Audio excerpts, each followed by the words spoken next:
On est très heureux de vous accueillir. Ça a été? Pas trop long la route?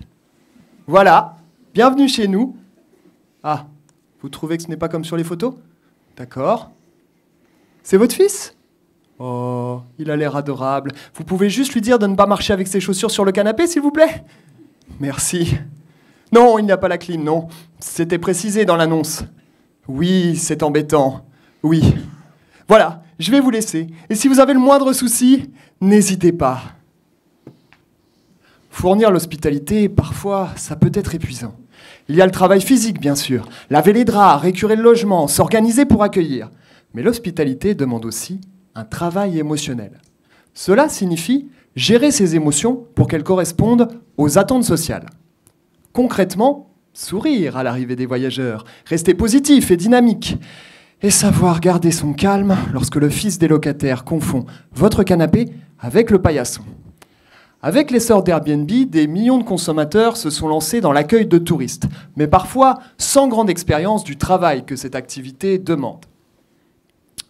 La littérature a montré que leurs offres variaient largement, selon leur motivation, leurs pratiques et leur logement. Face à cette tension, ma thèse en marketing a donc cherché à comprendre comment le travail des utilisateurs, notamment émotionnel, permettait de cadrer la situation d'hospitalité pour en faciliter l'interprétation.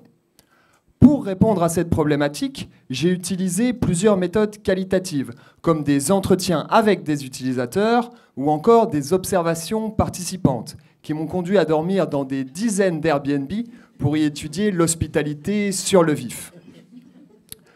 Une fois analysées, ces données m'ont permis de dresser une typologie des formes d'hospitalité qui se distinguent en fonction des situations et du travail émotionnel qu'elles demandent. Parmi celles-ci, on trouve des situations bien différentes. L'hospitalité conviviale, d'abord, incarne un accueil chaleureux. L'hôte accueille les voyageurs en partageant sa personne, son temps et son logement. À l'opposé, l'hospitalité dite liquide, c'est l'hospitalité, mais de loin. Ici, pas de rencontre ni de salutation.